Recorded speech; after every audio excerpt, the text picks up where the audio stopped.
Welcome back. We're doing some of the final touches to our Galactic Seascape today.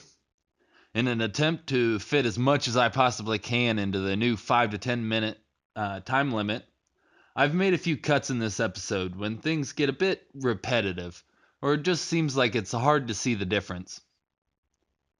So the other day, I sat down to do some more work on Wishbone's portrait, and I just could not shake the feeling that I had no idea what I was doing. A feeling that, regardless of if they're willing to admit it or not, comes across the mind of most artists. It's at these points in our journey where we become better at what we create, because it's those feelings that drive us to search out for resources that can assist us in continuing on a piece we otherwise are stuck on. I got onto jerrysartorama.com as I've come to really enjoy looking around their wide selection of supplies. It wasn't long before I found exactly what I was looking for. Quickly, my cart started to fill. Usually when I'm shopping online, I'll just overfill my cart with a bunch of stuff, and then I'll later go back through it, picking out the things that seem a little bit overpriced or isn't really something I need at the moment. I spent hours just trying to decide which things would work best. Back and forth, my mind raced with thoughts of working out what should and shouldn't be in my cart. After great deliberation, I had it all sorted out. I scrolled down to see the total with great disappointment when it was still just way too high for my current budget. I turned off my phone and figured I'd just give it some more thought, maybe come back later. The next day, I received a text message from a guy that a few days prior said he was interested in buying the car I had for sale. Honestly, I was shocked.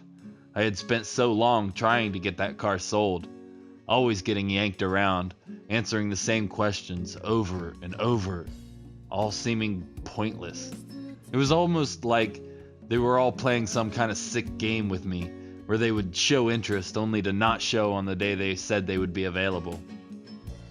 When he said he was going to be here in 10 to 15 minutes, I got so excited. It wasn't like it would be much money, but it would be just enough to allow me to keep all the items in my Jerry's cart. Luck would have it, Jerry's had actually sent me a special offer mailer that had I placed my order the first day, I wouldn't have known about. And if that wasn't enough setbacks turning into a good thing, my first attempt at placing the order failed due to a confusion in getting the payment transferred. Believe it or not, I was 60 cents short. There wasn't anything I was willing to give up to make up the difference, so I settled for the free standard shipping, which gave me a couple extra dollars to spend. Another reason why I love using Jerry's, as they have a buy it, try it section where you find random items for like $1 or $2. Even more excitement came when the confirmation got emailed to me and gave me a glimpse of the freebie that they had placed in my box. Again, I'm not sponsored or affiliated with Jerry's Artorama, but that doesn't change how happy I am being their customer, as it seems around every corner they do their best at making this otherwise extremely expensive hobby a little bit cheaper. Nothing left to say, there's nothing left to prove.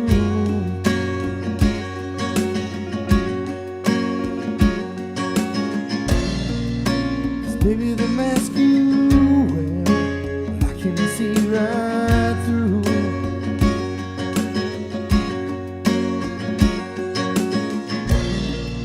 And all those things you said, I know they weren't true.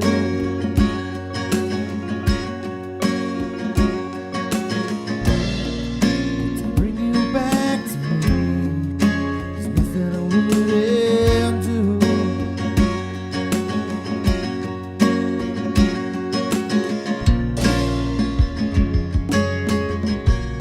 Then it all comes crashing down.